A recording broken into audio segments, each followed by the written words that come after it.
It's fun to bash liberals. Why? Thank you, comrade.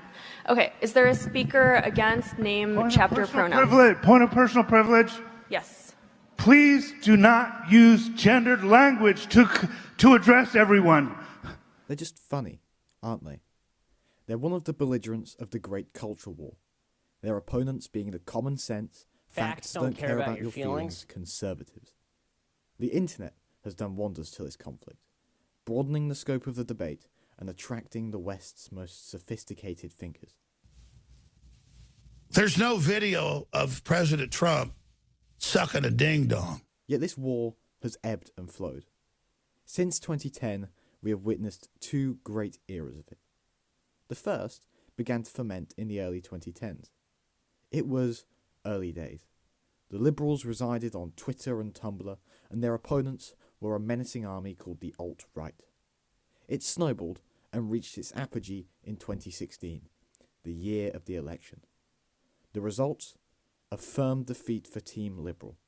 The chuds of the alt-right were the conquerors. Their representative, the Big Don, had successfully hijacked the White House. What an era. Then, it crashed. Why? Well, the war underwent a transition. What started online moved to real life, and when it did, it got nasty. With that, the veil of Pepe the Frog was torn off, and this witless rightwards fringe was on full display. Even their grandee had to condemn them. Anyone who acted criminally in this weekend's racist violence, you will be held fully accountable. Kinda. Very fine people on both sides. The dust eventually settled, but when it did, it was revealed that the chuds had dispersed. Thereafter, their idol was ejected from office. Upon this, they returned, though only for a brief period. By this time, another group of liberal opponents had taken centre stage in the culture war, the conservatives. Instead of flagrant extremism seeped in an indiscernible irony, these chaps were more moderate, presenting themselves as cerebral and driven by facts, leading the silent majority in the struggle against wokeism. The big guns were Turning Point USA and the Daily Wire. Their goal? Crush the ultra-liberal wokeism, poisoning society with things like DEI, BLM, LGBTQ+. It was a more advanced time, where debates were conducted in real life and in a civilized and elegant manner. How many donuts can you fit on it, bro? Next question, thank you. Indeed, it was also healthier than the previous era. Yes, it polarized many and occasionally steered into clip farming. Newsflash, the conservatives are liberal to me, okay? Neocons, libertarians, all those mainstream people, they might as well be leftists to me, okay? That's how far to the right I am. Yet overall, it was an exercise of a mostly civil clash of ideas. Something that is imperative for free speech and democracy, you know. This era has also concluded, though in a more fragmented way. The first was the victory of Donald Trump in 2024. This comeback was even more crippling for the Liberals, considering he actually won the popular vote this time, and it was in the wake of all the previous shit he'd done. The second was the assassination of Charlie Kirk. If anything defined the second era of the culture war, then it has to be the vibrant and frequently absurd public debates between conservatives and liberals. They were effortlessly viral. Now, those debates will probably be conducted differently.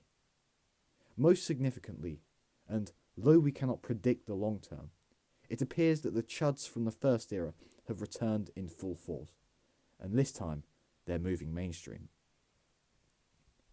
However, there is one big fundamental issue to this war.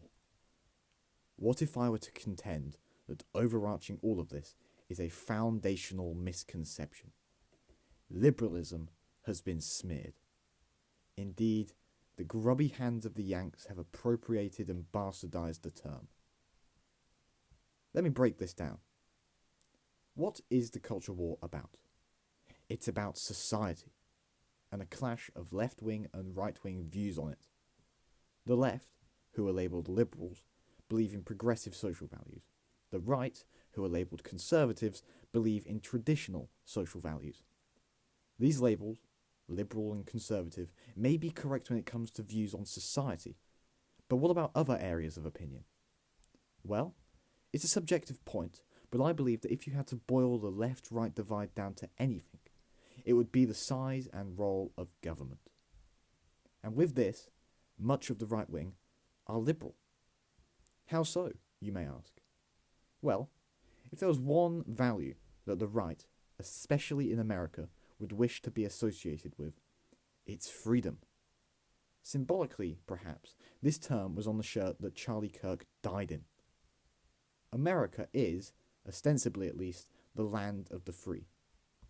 If you were to go down to the redneck South and ask a local how they preserve their freedom, they'd probably spit out something unintelligible. However, if you were to go somewhere a bit more urban, with schools perhaps, a local would say something like limited government, separated powers, democracy, and individual rights. Funnily enough, these ideas are all packaged up in the US Constitution. Here's my copy. You may hear these views espoused from a die-hard, God-fearing, Trump-worshipping, commie-shooting conservative. Yet these views of freedom, which are rather remarkable considering most of human history has been spent in monotonous oppression, were conceived in a certain radical movement that began in the 17th century. Liberalism. So, why do we associate this with liberalism, and not this?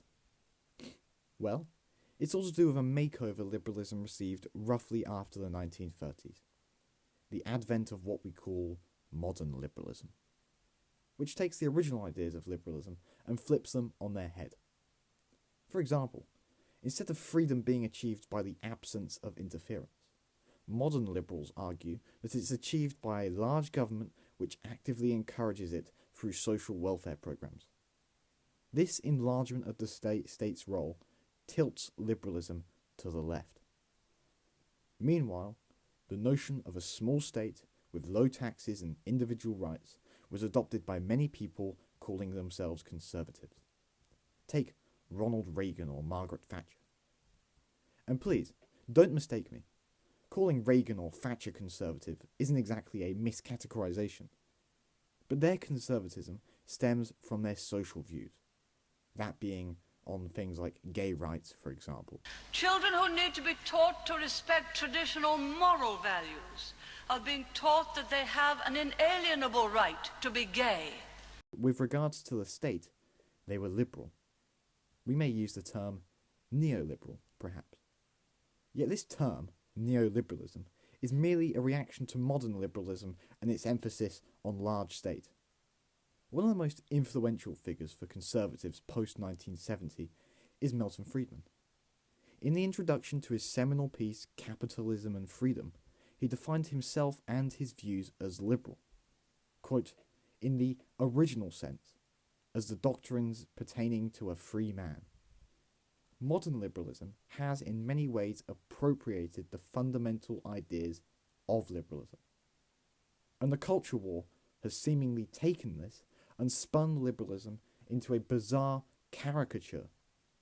To be liberal now is to be a quasi-socialist, is to be a blue-haired, overweight university student sporting a septum piercing who contests that there are 400 genders. This is a disgusting seizure of the ideology responsible for liberty, democracy, and the free market.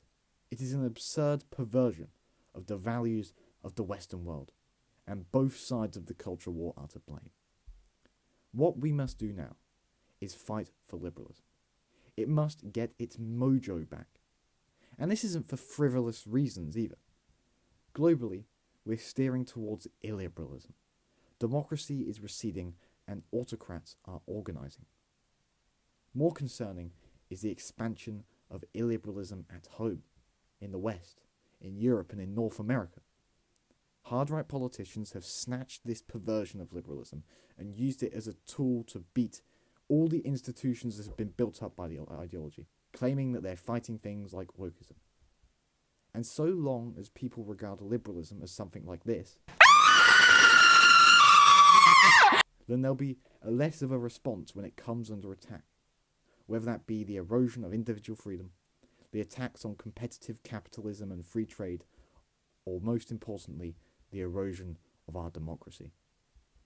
We cherish these institutions as Westerners. They are distinctly liberal. It's time to reclaim the true meaning of that term.